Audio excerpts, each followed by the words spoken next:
Boa tarde. Bem-vindo ao evento Pesquisa em Foco, Desafios Metodológicos no Estudo de História Antiga e Medieval.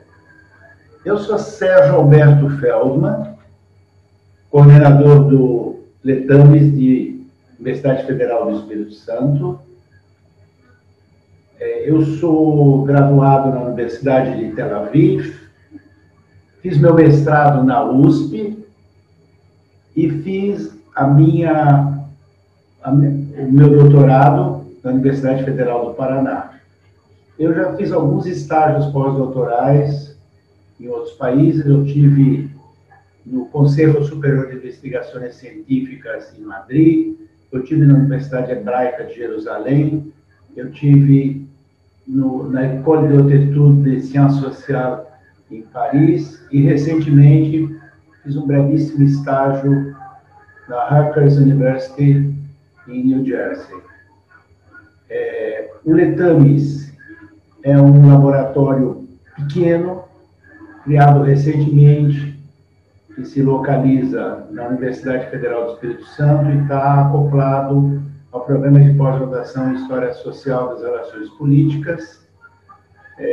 E nós estamos muito felizes em estar participando do evento do Labora, colaborando, fazendo juntos, tá? E sentindo essa relação afetiva, calorosa que existe entre nós.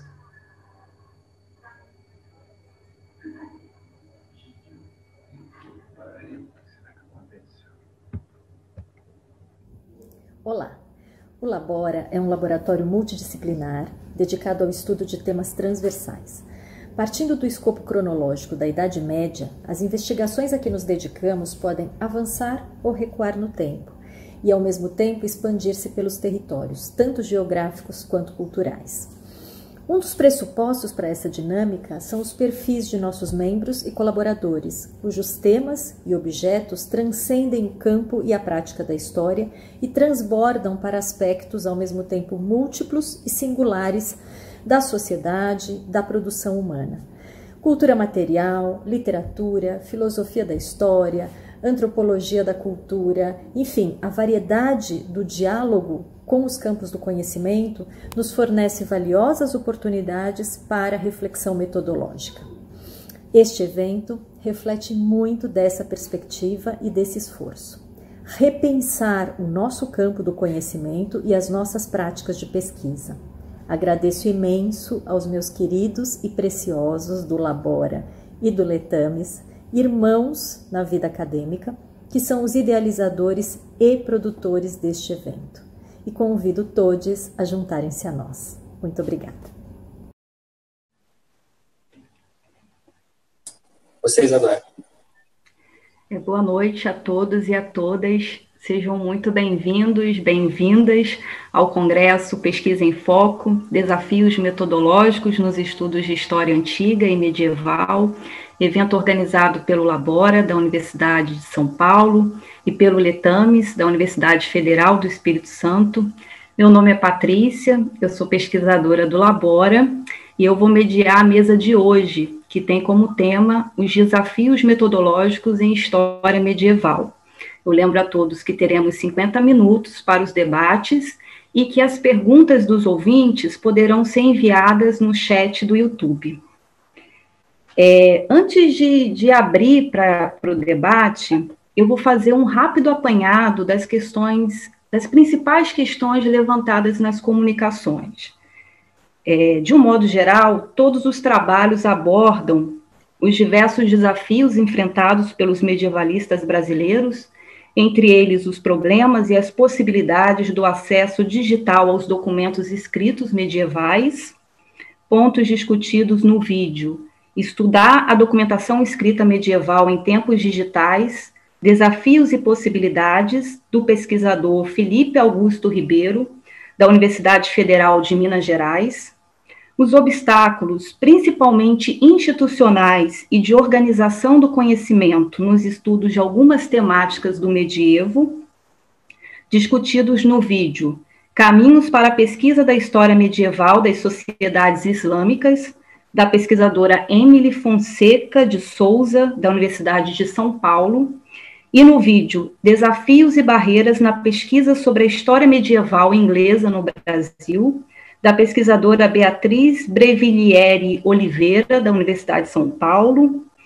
o lugar social do medievalista e do seu ofício frente às distorções da Idade Média pelo senso comum e as apropriações de símbolos medievais por grupos ultraconservadores na contemporaneidade, questões discutidas no vídeo Obstáculos enfrentados por novos pesquisadores na área de história medieval, da pesquisadora Isadora Cristine Martins, da Universidade de São Paulo, e, por fim, as novas demandas, exigências, postas pela contemporaneidade na formação e na atuação dos professores de história e historiadores, discutidas no vídeo O Diálogo entre História Pública e História Medieval, uma necessidade do tempo presente, da pesquisadora Kellen Jacobse Folador, da Universidade Estadual de Campinas.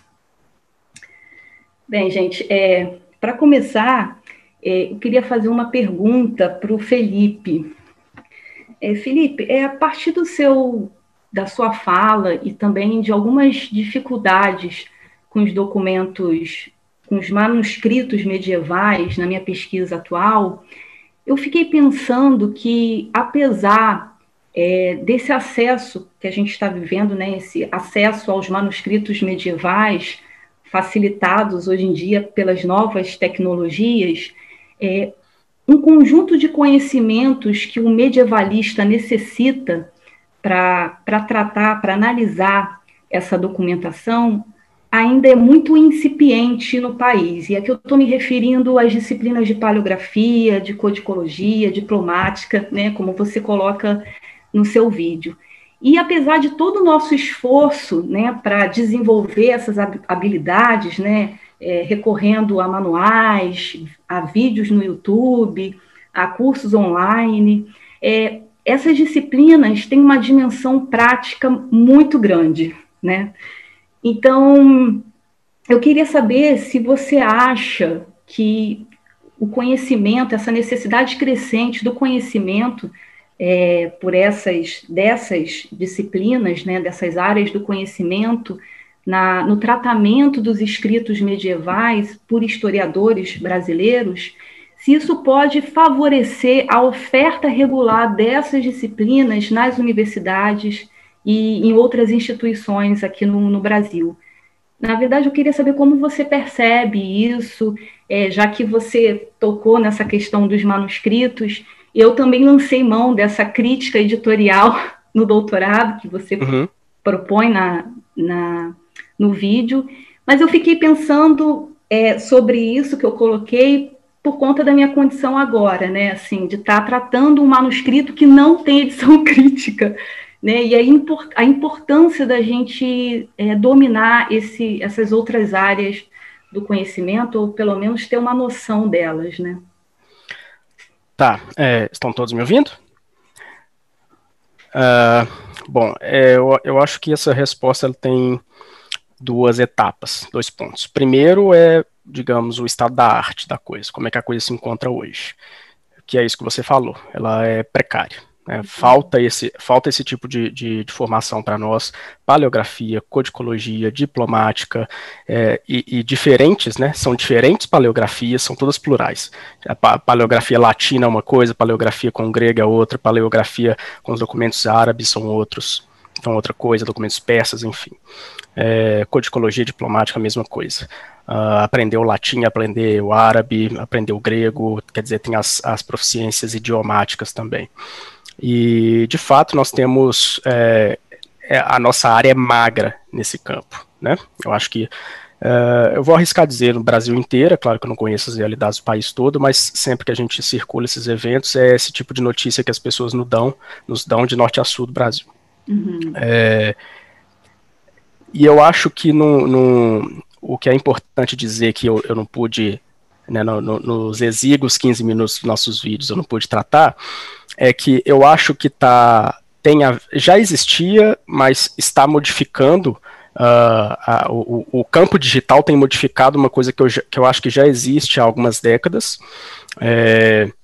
que é uma certa divisão do trabalho dentro da historiografia. Vou falar aqui particularmente da historiografia medieval, eu poderia dizer da historiografia de uma maneira mais ampla, mas vamos ficar só com a medieval aqui para sermos mais modestos. Mas eu acho que há uma divisão do trabalho, no sentido em que eu acho que a gente vai fatalmente discutir com as comunicações das meninas, que também tocaram nesses pontos. Pelo fato de que estamos lidando com uma história que é dos outros, e por mais que a gente tente se identificar e criar mecanismos de comunicação com essa história, o fato é que os documentos estão lá, as fontes estão lá, não estão aqui. Então ainda é deles nesse ponto e dificilmente vai deixar de ser. E a gente não consegue ter acesso se não for... e para ter acesso a gente precisa de coisas como financiamento, a gente precisa de dinheiro mesmo, e não é dinheiro nosso, é dinheiro que o governo dá para a gente, e se isso não acontece, simplesmente não temos acesso. Então essa divisão do trabalho não vai mudar por questões de estrutura geoeconômica, de estrutura social, na divisão do saber e do trabalho a respeito da pesquisa científica. E a gente precisamos ter consciência de que a gente está na margem desse processo, né? A gente está na periferia desse processo.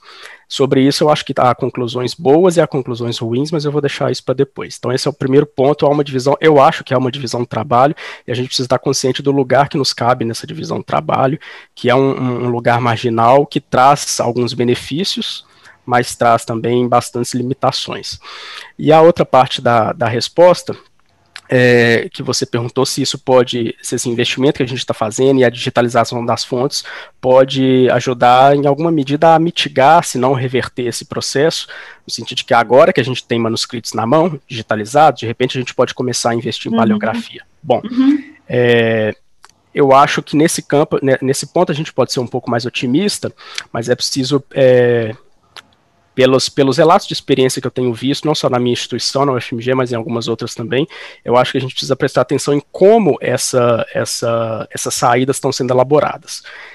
Eu não vejo iniciativas no campo dos currículos, eu não vejo propostas de reforma curricular para que, por exemplo, os cursos de história comecem a ter disciplinas obrigatórias nesses campos, paleografia, codicologia, etc. Também não vejo...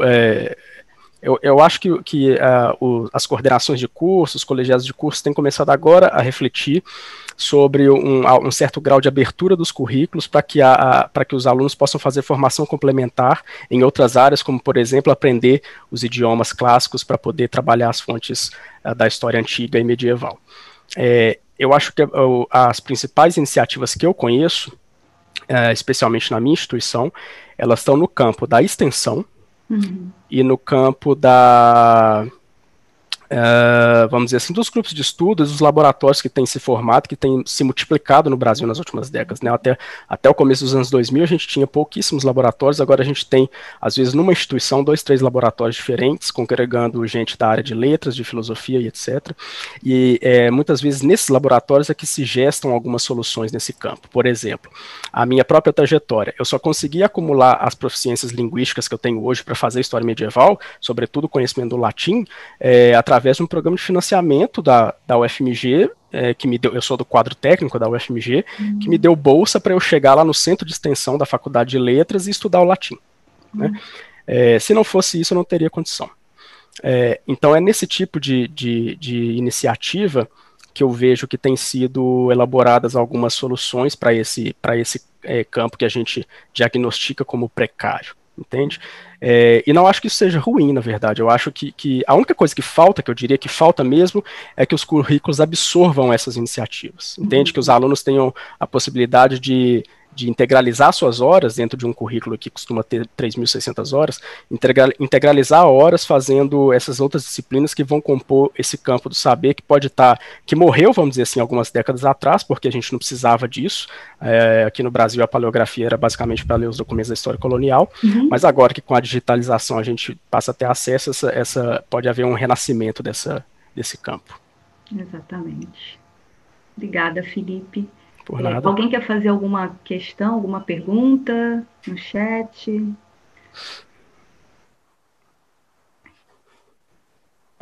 Eu queria acrescentar só que eu sinto também muito essa dificuldade de trabalhar com a paleografia, mesmo a gente tendo alguns cursos dentro da faculdade, a gente tem alguns cursos de extensão que são muito curtos sobre paleografia. Teve um recentemente, se eu não me engano, em 2018, que foi sobre documentos templários. Então, era um mini curso, trabalhando em cima de documentos templários, trabalhar a paleografia ali. Mas é justamente isso que você disse, Paty. Tem muito trabalho manual que precisa ser feito, né? Trabalho prático que precisa ser feito para que a gente tenha esse conhecimento aprofundado.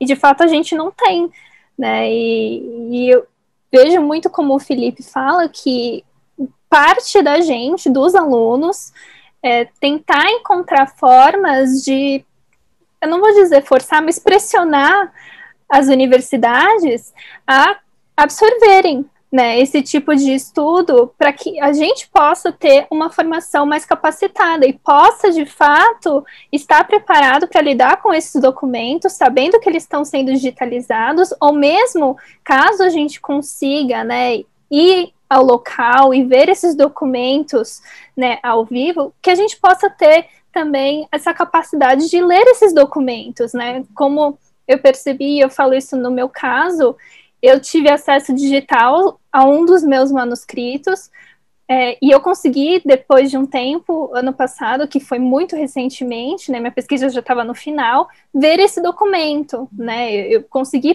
pegar esse documento, ver o documento e tal, mas eu não tinha todo esse conhecimento, eu não tinha toda a capacidade de ler o documento como eu gostaria, né, de poder fazer essa comparação com a edição que eu tenho traduzida.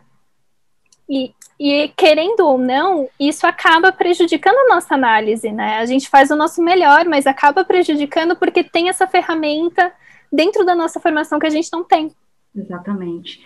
E também tem uma outra questão que até foi colocada pelo Felipe, há muita diferença da digitalização, que a gente tem acesso desses manuscritos, né, pela tela do computador, e o manuscrito, né, materialmente, né, tem muitos elementos que nos escapam, né? Eu também eu pude ter esse contato, esse acesso, né, com o manuscrito, e eu fiquei chocada, porque a tonalidade dos folhos era bem diferente do manuscrito ali real, a dimensão, certas rasuras que tinham no manuscrito não apareciam na digitalização, então realmente é uma questão aí que é bem importante, né, que é necessário levar em consideração, como o Felipe colocou, né?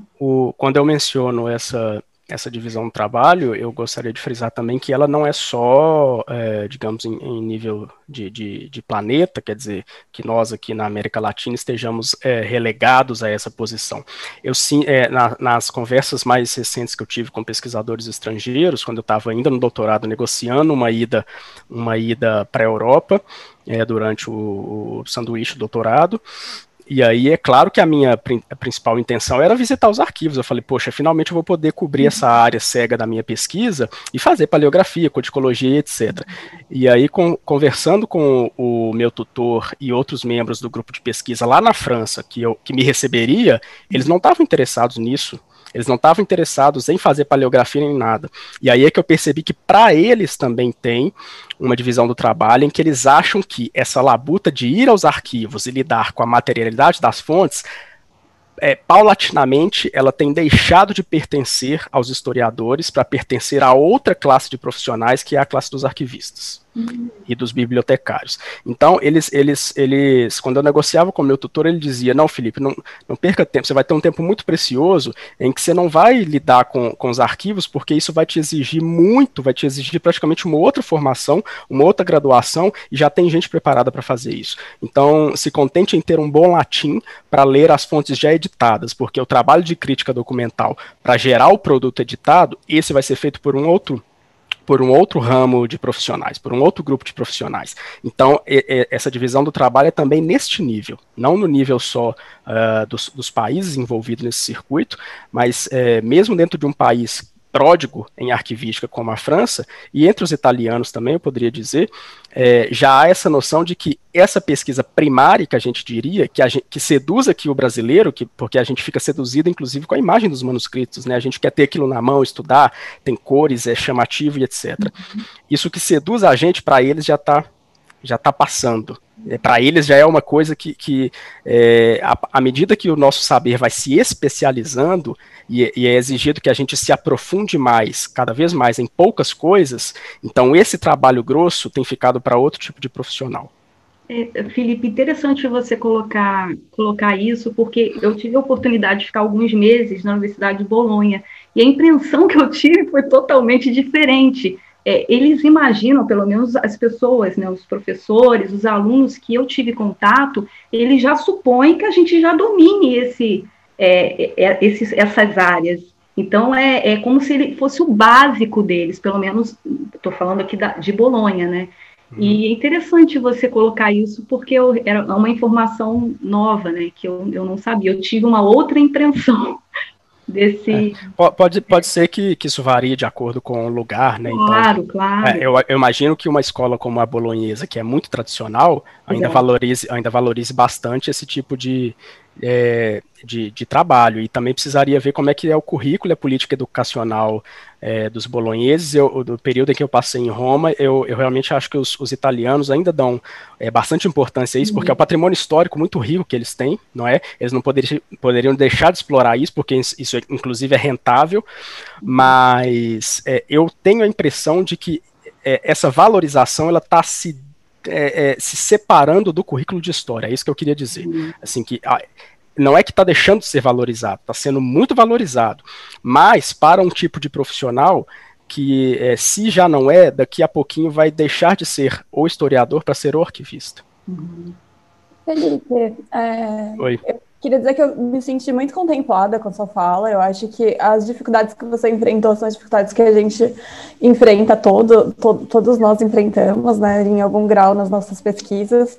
E como você, eu também tive uma experiência na França, e eu acho que essa divisão vem muito daquela noção ali da virada do século XIX para o século XX, de que a história ela dispõe de ciências auxiliares, né? Então a paleografia, a codicologia, até a arqueologia seria uma ciência auxiliar da história. E eu não sei qual é a saída, se a gente tem que se aproveitar dessa divisão do trabalho e aproveitar boas edições, né? Porque as fontes com as quais eu trabalho, por exemplo, nas últimas décadas surgiram boas edições críticas, e edições que dispõem ali os manuscritos que os editores usaram, e que você pode ter uma noção do fundo que você tem que consultar para achar aquele conteúdo.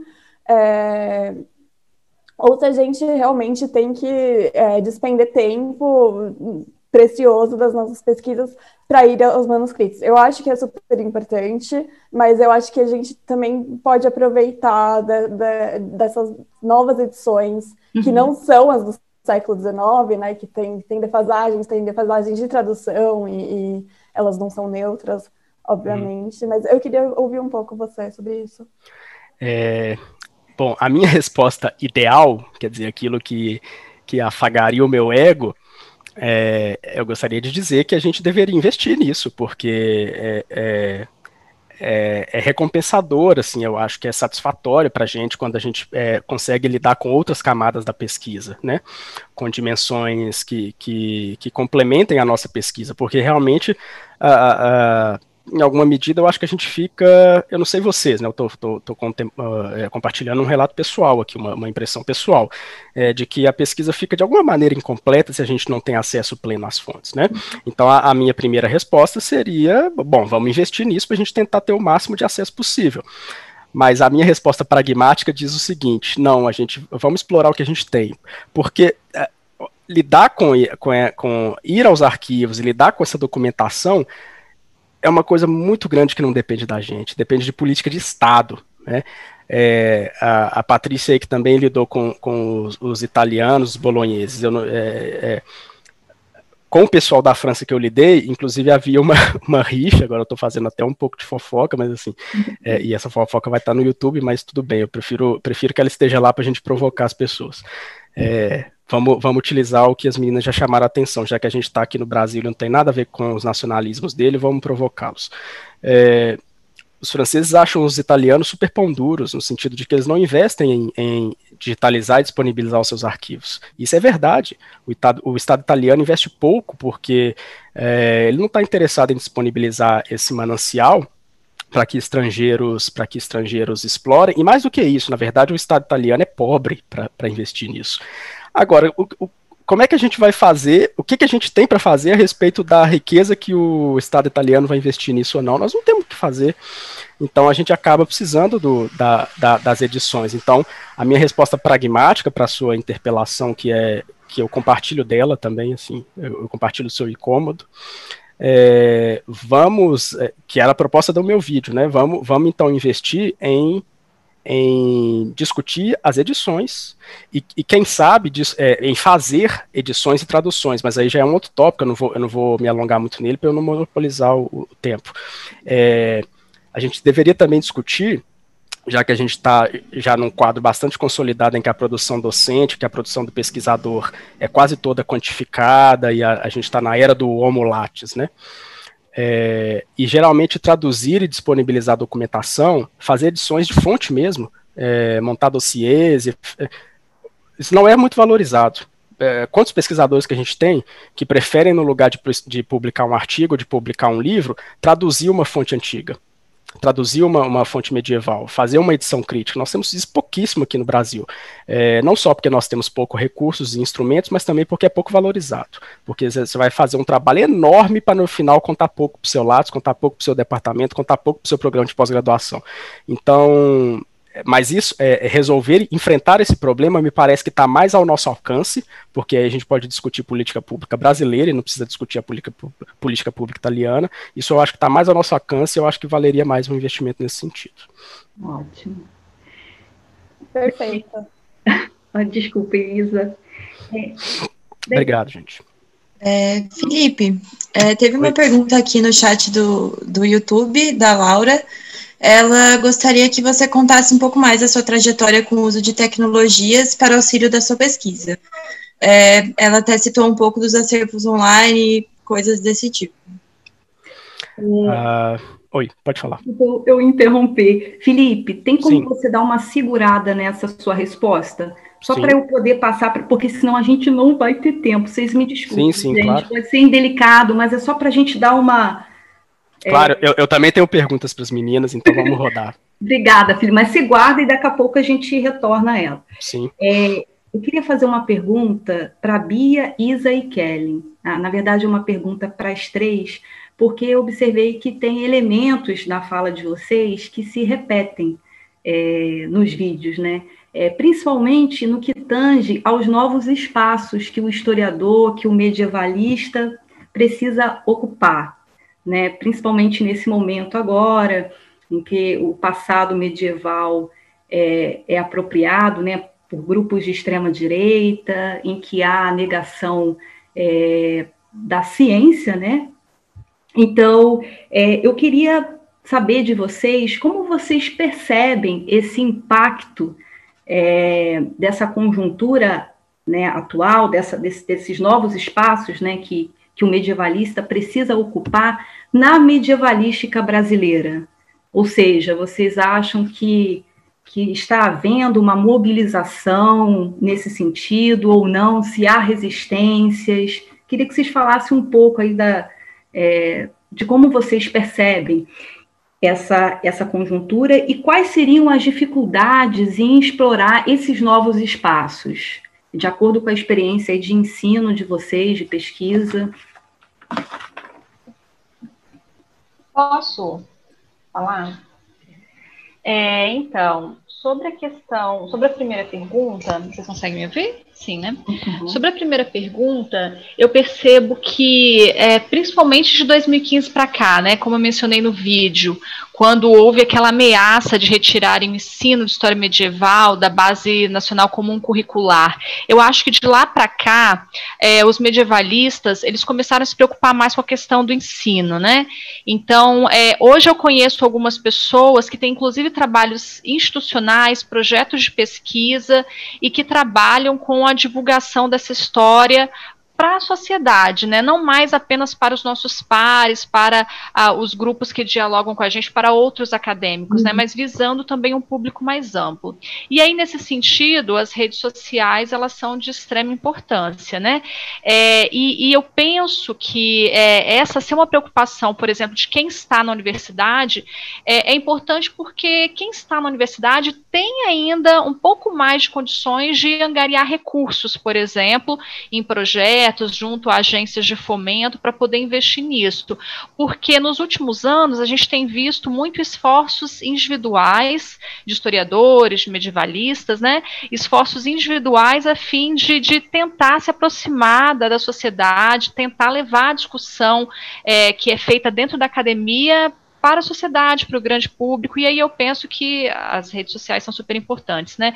Então, assim, a questão de institucionalizar as pesquisas voltadas para, por exemplo, história pública, história digital, é importante, eu penso, por causa de 2 motivos, né? Recurso, porque os professores nas universidades eles têm condições de participar de projetos junto às agências de fomento e também de formação de professores, porque eu acho que esse é um caminho que não tem mais volta. Dialogar com a sociedade por meio das redes sociais, eu penso que é um caminho que não tem mais volta.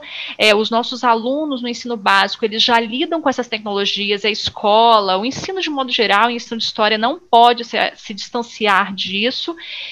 Então, eu acho que é um meio muito viável e deve ser uma preocupação cada vez mais, as instituições seriam importantes para isso, né, para que isso não seja só um trabalho de indivíduos, de professores ou de estudantes de história que adentram nesse campo, né, com coragem, com entusiasmo, mas você precisa ter recurso, né, se você não tem recurso também, você muitas vezes não consegue alavancar um canal, não consegue produzir material de qualidade, não consegue ter tempo, ter pessoas para poder fazer uma pesquisa, né? Então, produzir material dá muito trabalho.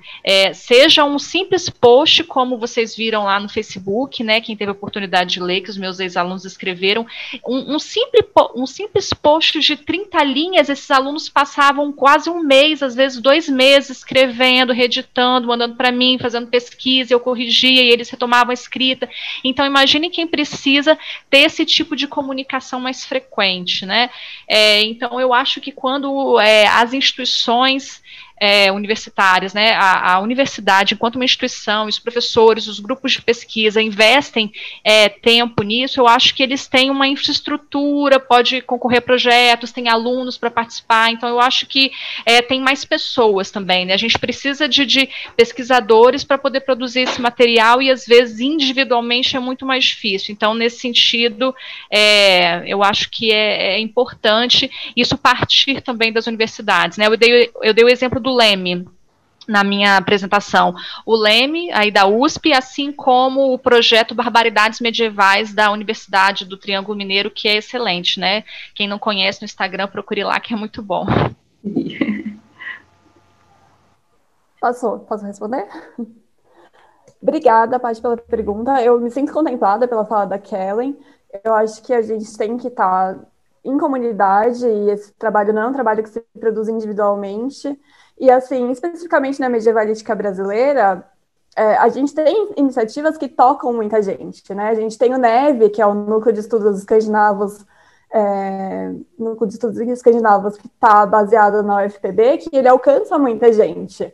Mas o que eu vejo é que, muitas vezes, o discurso ele fica naquela coisa muito pop, né? Porque, como eu disse na minha fala, a gente tem reproduções de um passado medieval que estão sendo muito consumidas, então as publicações desse laboratório acabam se voltando para esse público de uma maneira a alimentar essa visão e não questioná-la.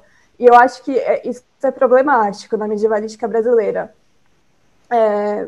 A gente tem iniciativas como a do Leme, né, na USP, na Unicamp, fantástico, o Leme lançou um podcast agora, enfim, divulgando, né, o trabalho que a gente faz dentro da academia, e eu acho que é isso, eu acho que a gente tem que ter uma postura de questionar e não alimentar essas visões de um passado medieval que estão sendo consumidas.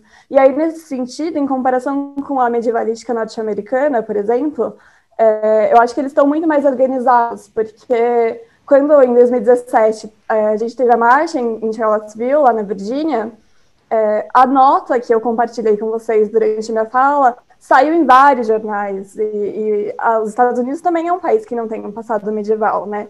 E a gente também, aqui com o governo Bolsonaro, a gente está vendo essa mobilização de símbolos medievais pela extrema-direita também, como nos Estados Unidos, mas a medievalística brasileira não é bem sucedida em alcançar esses espaços como a medievalística norte-americana, por exemplo. E eu acho que é tempo da gente começar a pensar em sair da bolha de uma maneira questionadora. E aqui, acho que é por aí.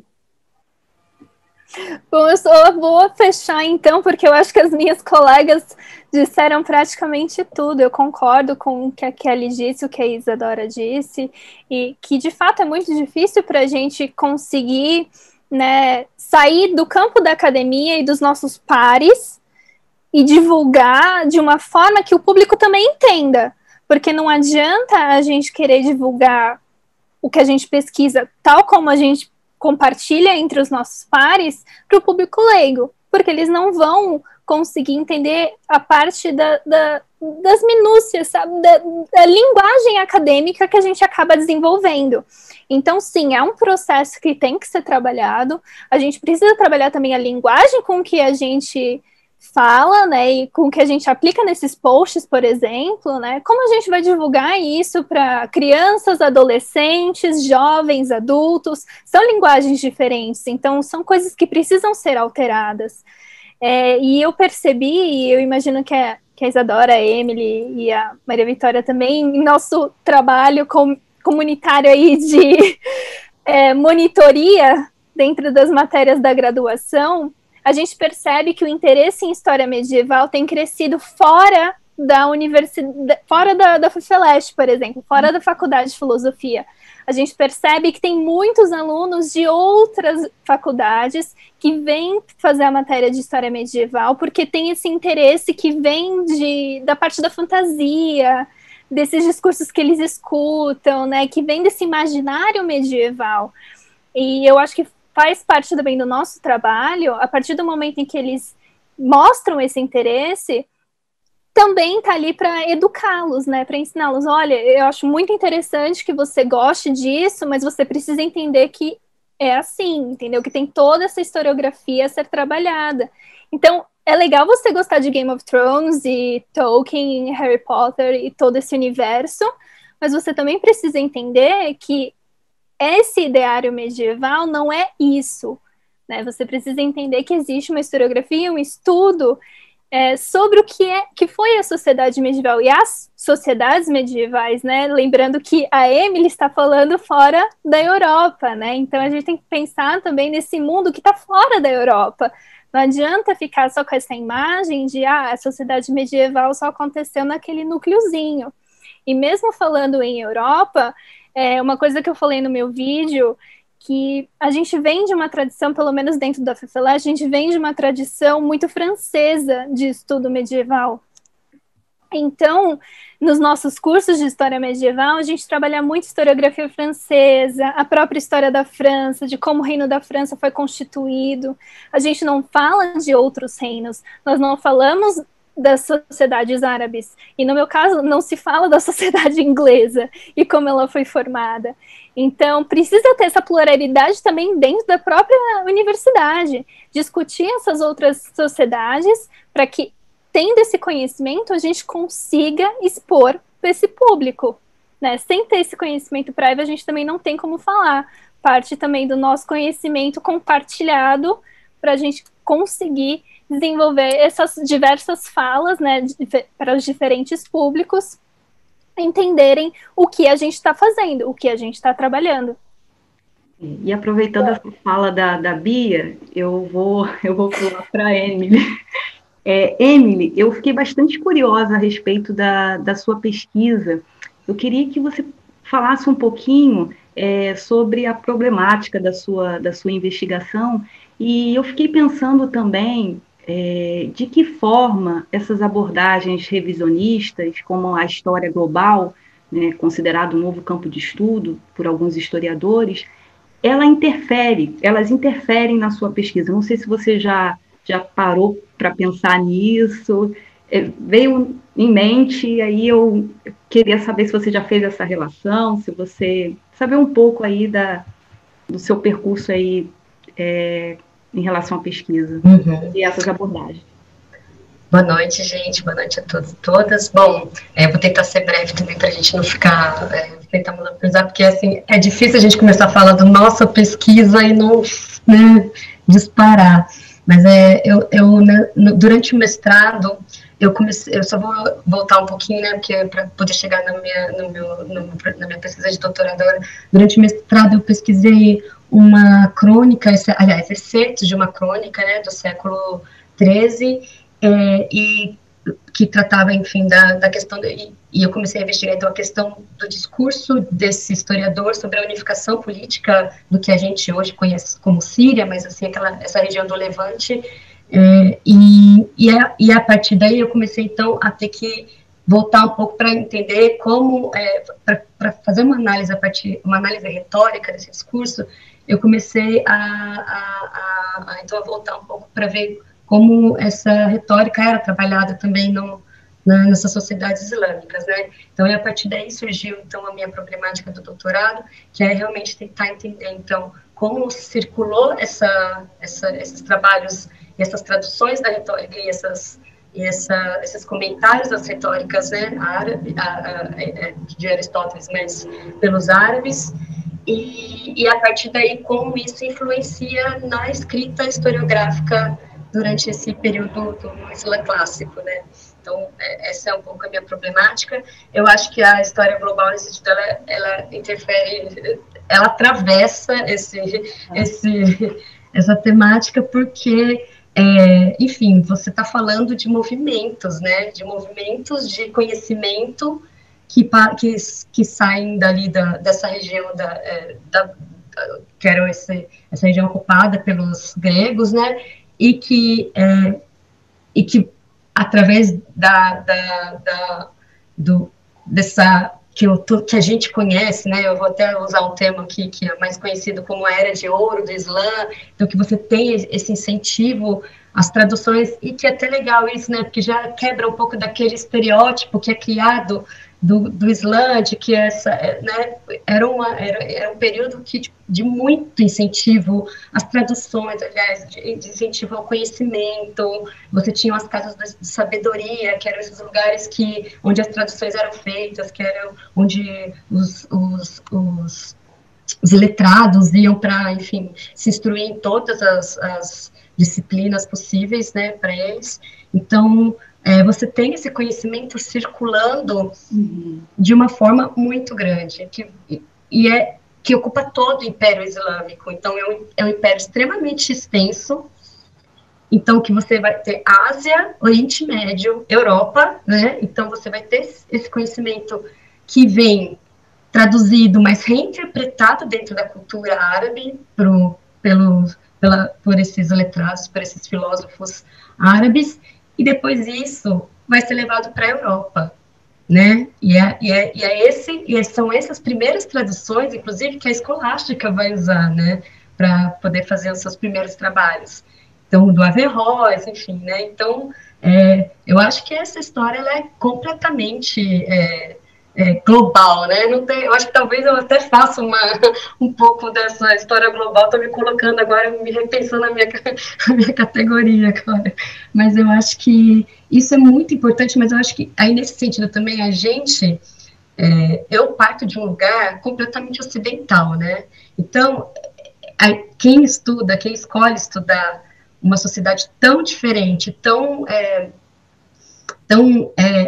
outra que a nossa, a gente tem que partir desse lugar de que a gente sabe que a gente está carregando toda uma bagagem ocidental, de conhecimento que veio, enfim, com esse estereótipo do Oriente exótico e o Ocidente do conhecimento, Tanto que é isso, né? Então, acho que desfazer esses preconceitos através justamente de traçar esses caminhos do conhecimento que atravessam todo esse continente, todo esse espaço de território, eu acho que isso é fundamental. Assim. Então, acho que nesse sentido, eu não sei se eu respondi a sua pergunta, mas eu acho que, sim, eu acho que é a história global que faz todo sentido, né? Obrigada, Emily. Felipe, a gente pode retornar a pergunta da ouvinte para o Felipe. Desculpa, gente, alguém quer fazer alguma pergunta No caso, no chat também tem mais algumas perguntas, tem mais uma para Emily, e uma para Isa, para Kellen e para Bia. A da Emily. O Gessner está perguntando qual seria o antídoto, se é que há algum, para se estudar as sociedades islâmicas sem a velha dicotomia Ocidente-Oriente, ou visões do Ocidente acerca do Oriente. Olha, eu não sei se existe um antídoto, porque a gente inevitavelmente vai ser orientalista. Eu não me vejo num outro lugar que não esse. E eu acho que também a partir desse lugar, sabendo que você está nele, já é um bom começo. E aí é procurar, e aí a gente entra naquela questão que eu falei na minha fala, aprender, gente, é tentar acessar a bibliografia, a historiografia produzida por eles, assim. É óbvio, eu acho que todo mundo aqui que é medievalista, que tem que entrar em contato com línguas diferentes a gente tem um percurso muito duro quando a gente escolhe fazer uma pesquisa medieval ou antiga, né? Então, a gente tem um percurso muito duro, porque a gente tem que se realfabetizar em ou grego, ou antigo, ou árabe, no meu caso. Então, assim, procurar... A minha ideia tem sido procurar, e eu faço, então, eu faço graduação no departamento de letras, eu faço graduação em árabe, enquanto eu faço doutorado, então é isso, né? Mais isso, né, que a gente se sobrecarrega também, né, para garantir, para tentar conseguir minimamente acessar uma bibliografia que eu não conseguiria, porque eu sei que tem trabalhos maravilhosos sendo feitos e que não chegam de forma nenhuma aqui, e também eu acho que, assim, buscar autores e que a gente sabe que fazem a crítica a posicionamento, assim. Então, é óbvio, Eduardo Said, que eu acho que é o principal que todo mundo conhece, né, quando a gente fala de estudos orientais, e então buscar a crítica. Tem muitos historiadores que estão na Europa, que tem cátedras, enfim, na França, que é um lugar que tem um espaço muito grande no estudo do Oriente Médio, do Islã, enfim, no medievo. Eu acho que é buscar essas pessoas que estão tentando fazer esse olhar crítico para esses documentos, para essa história, e é isso, né? É só o acesso a outras línguas, porque esses livros também não são traduzidos. Então, assim, é um caminho, assim, que eu sinto que a gente, enquanto pesquisador, tem que trilhar com muito esforço, mas que eu acho que para que a gente garanta que a nossa pesquisa, que já é tão distante, com tantas dificuldades, seja a melhor pesquisa possível. Então, é isso, buscar uma bibliografia crítica. Eu não vejo antídoto, Gessner. Eu acho que é um caminho que a gente tem que fazer constantemente, mas que a gente, de uma hora ou outra, vai esbarrar num orientalismo nosso ali, ou num julgamento, enfim, que não tem como, porque ele está com a gente, que é o nosso lugar, nosso espaço-tempo, né, histórico também, que determina também isso. Mas eu acho que é a crítica que a gente tem que fazer sempre. Obrigada. Gente, só um pequeno recado, a gente vai até às 20h20, tá? Em virtude do atraso. Tudo bem para todo mundo? Maria, tem mais perguntas? Isso, tem uma pergunta da Joana, agora para a Isa, para a Bia e para a Kellen. Ela diz o seguinte: tenho notado, principalmente nas críticas do atual governo, dizeres como voltamos à Idade das Trevas, alimentando o imaginário bem consolidado do medievo como trevas. O que vocês acham sobre isso?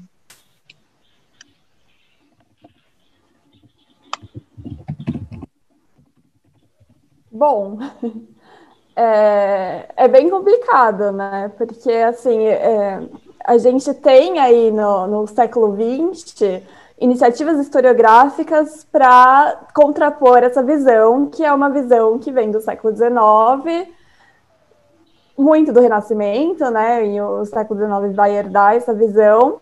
E essa crítica do Zanardi, que é super contundente e super pertinente, que está ali na historiografia do começo do século XX, ela está muito bem embasada na academia, assim, todo mundo dentro da universidade aceita, né, o Legoff e, enfim, o Zanardi, de uma maneira mais geral, como cânone, né, essa ideia de Idade das Trevas já não é uma ideia que se procria entre a gente, mas ela não alcançou ainda o público geral,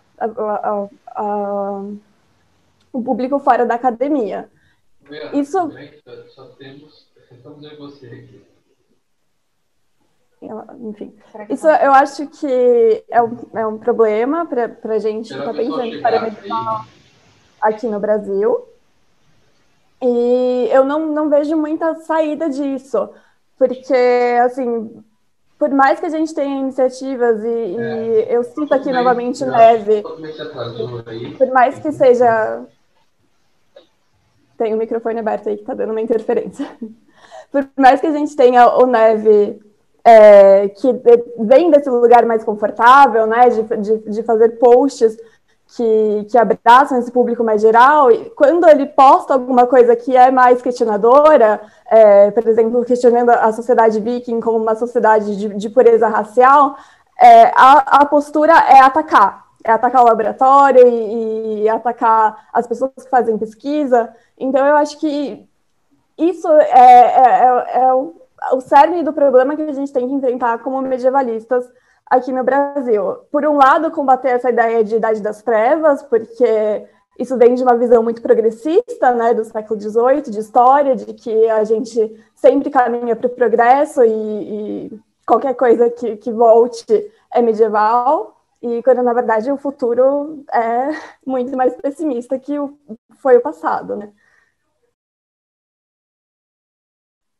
Eu só vou fazer um complemento à Isa, porque eu acho que o que ela disse responde perfeitamente essa pergunta, mas eu percebi ao longo da minha trajetória dando aulas para o ensino fundamental e para o ensino médio, menos para o ensino médio, mais para o ensino fundamental, que essa visão de Idade das Trevas ainda é reproduzida no material didático. A gente ainda encontra no material didático que a Idade Média é inferior tecnologicamente, quando comparada à Antiguidade Clássica e ao Renascimento, né? Então, essa imagem, ela começa a ser propagada lá nas crianças, e elas vão carregando com elas se não existir esse diálogo, se não existir essa troca, e a gente volta ao que a gente estava conversando, de atingir o público, né, o público leigo que está fora da academia, e mostrar que realmente as pesquisas, elas estão lidando com isso, e que isso já não é mais entendido como verdade dentro da academia há muito tempo, como a Isa bem lembrou, e perceber que precisa, sim, mostrar que não é bem assim como eles imaginam a Idade das Trevas, né? Religiosidade pura, não se tinha nenhum avanço na ciência. Emily está aí para mostrar para a gente que existia avanço na ciência, sim. Ele estava vindo do Oriente e chega dentro da sociedade europeia. A gente percebe isso a partir do século XII. Né? E até antes disso, a gente tem evidências de continuações do próprio pensamento clássico, né? Eu percebo que às vezes as pessoas têm a impressão de que existia a Antiguidade Clássica, todo aquele pensamento parou ali, existiu a Idade Média e só o Renascimento vai retomar aquele pensamento clássico, quando na verdade todos esses pensadores clássicos estavam sendo retomados e utilizados dentro da sociedade medieval. E a gente percebe esse pensamento sendo trabalhado e transformado ao longo das sociedades medievais, dentro dos séculos, né? Então, é justamente isso, a gente precisa trabalhar com essa ideia e mostrar, chegar no público que não é bem assim, que não existiu esse topos, né, de Idade das Trevas, como é propagado e a gente nas falas do governo e, né, da direita, que ao mesmo tempo que assume os motivos medievais, né, que pega esses temas medievais e trata como deles, né, e pega todos esses símbolos e fala, eles são nossos, essa é a nossa herança. Ao mesmo tempo que eles fazem isso, eles também falam, mas também Idade das Trevas, né, caça às bruxas e tudo mais. Então, precisa ter esse cuidado e o debate também.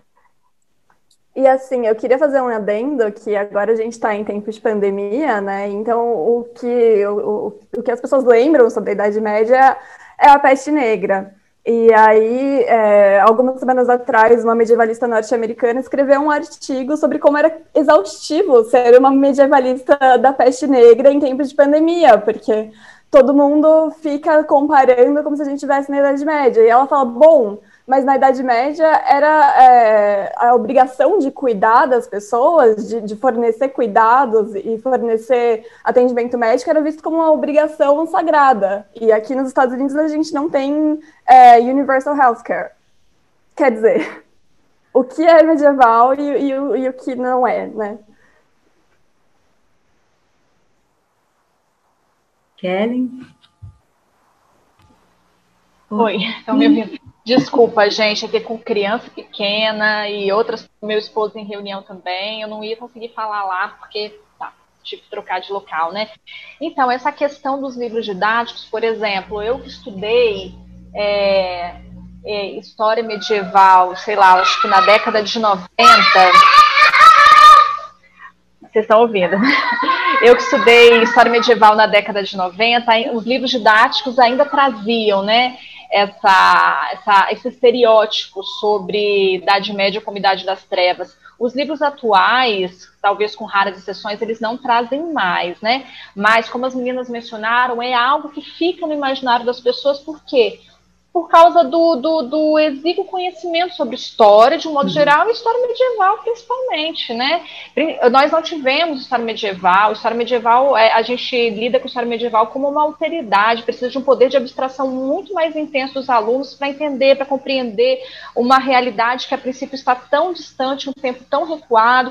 Por isso que faz parte, né, de uma das funções, que são muitas, do professor, tentar trazer toda a discussão da história medieval para a realidade dos alunos de algum modo, seja começando pelas séries, pelos filmes, pelos jogos que eles jogam, que eles gostam, e mostrar que, olha, por mais que tenha esse tipo de abordagem em Game of Thrones, em alguma outra série, ou em jogos, a historiografia trata disso com outro olhar, né? Nós temos outras explicações para isso e tentar demolir esses estereótipos sem afetar, obviamente, sem tratar com preconceito o gosto das pessoas pelos jogos, pelas séries, que eu tenho certeza que todos nós, eu gostava, vocês também, de Game of Thrones, apesar de nós sabermos de algumas inconsistências, né, historiográficas que existiam nas abordagens do filme e da série, né? Mas eu acho que a gente ameniza de modo mais urgente esse problema, de repente tentando aliar o ensino da escola formal com o ensino que pode existir por meio das redes sociais. A gente tem que pensar, refletir sobre isso. Será que as redes sociais podem também educar de algum modo? E se elas podem, qual o nosso papel? Porque a gente precisa ocupar esses espaços, porque cada vez mais o trabalho do historiador está sendo questionado, a historiografia está sendo questionada, a fundamentação toda metodológica e científica do nosso trabalho é questionado constantemente. Então, a gente precisa ocupar esses espaços, né? Ocupar esses espaços e tentar complementar, muitas vezes, o que a escola não dá conta, a gente tenta complementar pelas redes sociais, por algo mais lúdico, por algo que interesse de um modo diferente aos alunos, né? Então, por exemplo, que eu sempre converso com os meus amigos que são professores para tentar amenizar algumas questões, que às vezes o aluno não gosta de ler o livro didático, então assista um vídeo, leia um post. É lógico que o livro didático é a base que muitos alunos têm de leitura, a única base, né? Mas tentar aliar essa base com outros materiais que são produzidos nas redes sociais. Eu acho que é uma forma da gente tentar amenizar esse problema que ainda persiste da Idade Média ser vista como a Idade das Trevas, né? E é uma questão geracional também, né? São várias questões, geracional, como a minha geração, que nos livros didáticos estava escrito Idade Média, História da Idade das Trevas. Hoje os livros não trazem mais isso, mas existe esse imaginário, e se a pessoa não tem conhecimento sobre a Idade Média, ela vai reproduzir isso, como a gente vê aí na boca de muitos dos nossos políticos, né? Que são de gerações anteriores à minha, que provavelmente não têm conhecimento sobre história medieval e reproduzem esses estereótipos. Exatamente. Mas até a gente maneira pela como a gritaria, gente tá? mobiliza as categorias, né? A gente fala renascimento, e o renascimento ele é em relação a alguma outra coisa. Em relação à Idade Média, ele renasce em relação à Idade das Trevas. Então tá imbrincado no nosso pensamento, né? Ele tá tão dentro do nosso imaginário que a reprodução é quase automática, né? E a gente vê não só nas falas dos políticos, né? Mas a gente vê em músicas, em filmes, em séries, qualquer coisa que é atrasada, né? É associada à Idade Média. Isso é tão medieval, isso é tão, sabe, Idade das Trevas.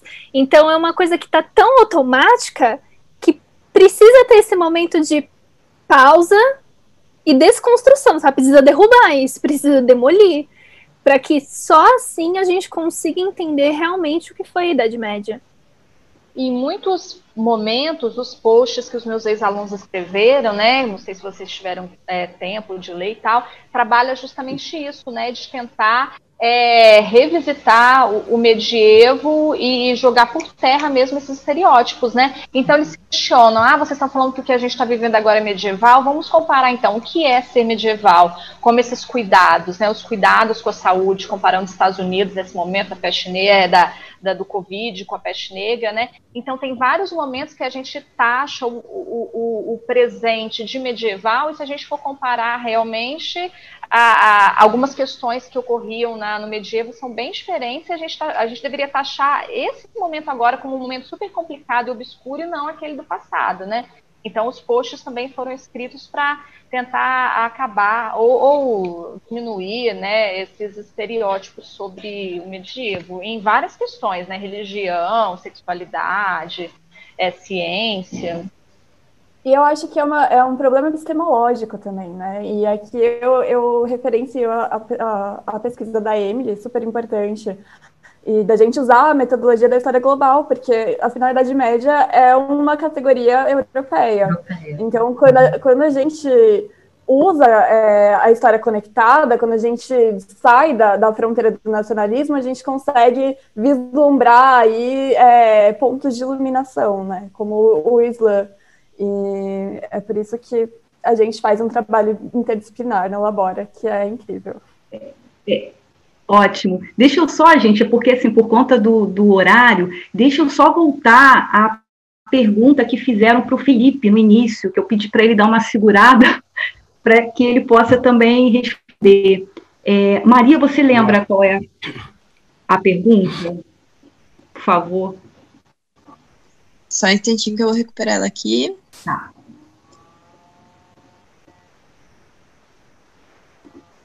Aqui, a pergunta é da Laura Beatriz, e ela pediu para o Felipe contar um pouco da trajetória dele com o uso das tecnologias para o auxílio da pesquisa dele, e também comentar um pouco sobre os acervos online. Vamos lá, vou tentar ser bem breve, já que resumir a trajetória é difícil, né? Teria que fazer um memorial próprio. Mas a minha trajetória é um pouco facilitada, porque afinal de contas eu pertenço à geração Y. eu tô lidando com isso o tempo todo, a gente vive com o celular na mão, computador na mão, então basta me dar um tutorial no YouTube que eu me viro e aprendo. Já não é assim para pessoas de outras gerações, eu imagino. Mas eu acho que essa é a parte menos importante. A parte mais importante é que a gente precisa refletir sobre isso e pensar sobre isso. Não pode ser só cosmético o uso dos recursos informáticos. Até o mestrado eu não trabalhei com esse tipo de coisa. A minha pesquisa era basicamente literária, com as geografias. Mas ao mudar o tipo documental e ao tratar de diplomas, que são contratos de venda, contratos de comércio, de aluguel, celebrações de pactos de paz para dirimir conflitos, aí vinha toda uma carga de dados que em geral vamos dizer assim, uma historiografia clássica até meados do século XX, não se preocupa muito com ela, se preocupa mais com a ordem do discurso, vamos dizer assim, com o que está sendo falado ali, com questões relativas à pregação, a ditames morais e outras coisas, mas ali eu estava lidando com questões, como eu pontuei no vídeo, preço, qual que é o tamanho da terra, a qualidade da terra, o tipo de moeda que se usa, qual metal que se usa, qual que pesa, qual que é a cunhagem, é de Pavia, é de Milão, uma série de outros dados que eu falei, bom, eu não posso passar batido por isso, porque isso vai afetar o resultado final da minha pesquisa, vai tornar parcial a minha pesquisa. Mas aí como é que eu vou lidar com isso? Porque a massa de dados vai ficando grande para um documento que a princípio que eu falei assim, nossa, é pouco documento, eu vou trabalhar isso rapidinho, e de repente não era pouco documento com uma carga informacional muito grande. Aí eu falei, bom, aí vamos dizer assim, que eu também tive a sorte que eu sou secretário, então eu trabalho com planilha o tempo todo, eu trabalho com gráfico o tempo todo, fazer relatório, e aí eu consegui fazer uma convergência, então, dos meus 2 empregos, vamos dizer assim, de pesquisador e de secretário, e comecei a trabalhar os dados que eu precisava com mecanismos quantitativos, colocar as coisas em tabela, gerar gráficos, depois passar isso para geoprocessar, quer dizer, lançar os dados nos mapas, porque era importante também, eu identificar os lugares a dimensão espacial, que é tão importante para nós na história, eu precisava colocar lá os lugares, entender por que os caras estão fazendo comércio com um determinado tipo de moeda e 5 anos depois eles mudam a moeda, o tamanho da terra, eu tenho que entender se a terra está do lado de um rio ou se ela tem floresta, porque isso muda o valor dela, e o valor depois vai mudar o jeito como o pacto é feito, porque uma terra de maior valor vai ser pactuada de uma maneira diferente, uma série de questões que, se eu deixasse passar, minha pesquisa não valeria.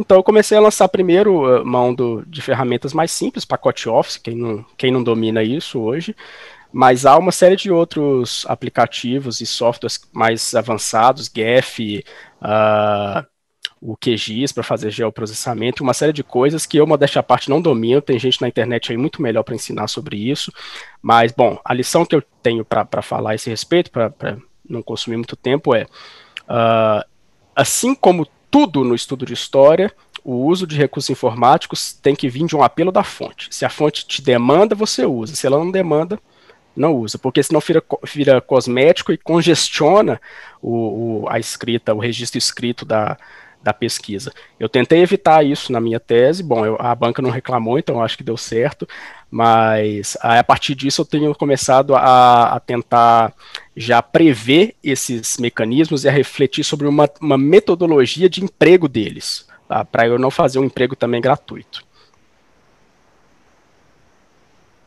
É isso. Ótimo, Felipe. Gente, pelo avançado da hora, a gente vai ter que terminar por aqui, vai ter que ficar por aqui. Eu acho que a gente poderia fazer uma segunda mesa de metodologia, né, e para além da metodologia, porque foi muito bacana, foi um bate-papo bem interessante mesmo. Eu gostaria de agradecer a participação de vocês, a gravação dos vídeos, né, a participação aqui hoje, e também lembrar que amanhã a gente tem uma palestra com a professora Ana Paula Tavares Magalhães, a partir das 18 horas. E também queria agradecer aos ouvintes, ao pessoal da parte técnica, e, enfim, obrigada mesmo. Foi ótima a mesa. Eu que agradeço a todos. Obrigada a vocês pela oportunidade de a gente poder falar um pouquinho de pesquisa do medievo e de alcançar tanta gente, né, gente? Exatamente. Muito obrigada, Patrícia, obrigada, Vitória, obrigada a todos os meus colegas aqui que partilharam desse debate e o pessoal que também está assistindo, porque realmente é muito rico, né? A gente conseguir juntar tanta gente para falar sobre metodologia, falar sobre os estudos de medieval, e a gente volta para aquilo de novo, sair da academia e compartilhar as nossas pesquisas com todo mundo.